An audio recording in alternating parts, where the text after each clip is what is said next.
Oui, merci Monsieur le Président. Je souhaite prendre la parole parce que ce sujet m'intéresse. Ça n'est pas rien, il s'agit de créer un nouveau type d'association, donc des ATE, Associations transfrontalières européennes, et qui donc prendrait position à côté des associations nationales qui, bien sûr, subsisteraient. Alors, cela étant, on ne peut pas s'empêcher, quand on est français, de comparer cette proposition avec la loi du 1er juillet 1901, qui est notre Bible en matière d'association.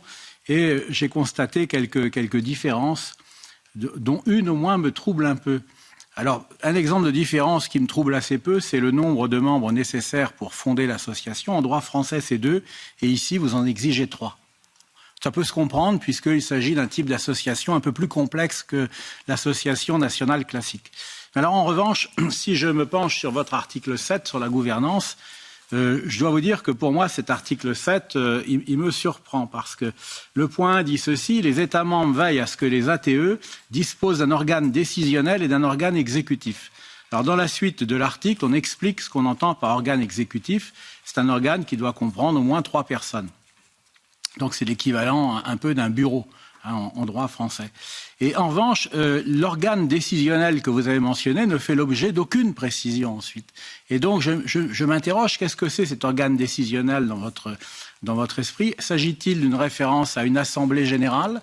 Si c'est le cas, il faudrait le dire clairement, parce que ce qui me trouble au bout du compte, en lisant ce texte, c'est qu'il semble qu'on puisse créer des ATE sans assemblée générale. C'est-à-dire des associations qui, vues par moi, auraient un caractère assez peu démocratique finalement. Alors, je veux croire que j'ai mal lu, que j'ai mal compris, mais enfin, néanmoins, je vous pose la question, y a-t-il place pour des assemblées générales dans votre projet, ou bien alors est-ce qu'on va alimenter une fois de plus les craintes de certains sur l'opacité des ONG? Donc l'article 7 au paragraphe 1, donc l'article sur la gouvernance auquel vous faites référence, prévoit que les États membres prévoient pour cette nouvelle forme juridique 2 choses. Donc c'est 2. Donc a decision making body and an executive body. Donc il y a les 2. Hein. Il y a l'aspect assemblée générale, il y a l'aspect executive board, hein, si on veut. Voilà. Donc il y a bien les 2 choses.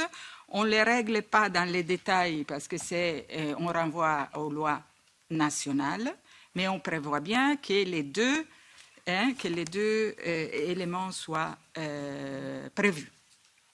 Merci.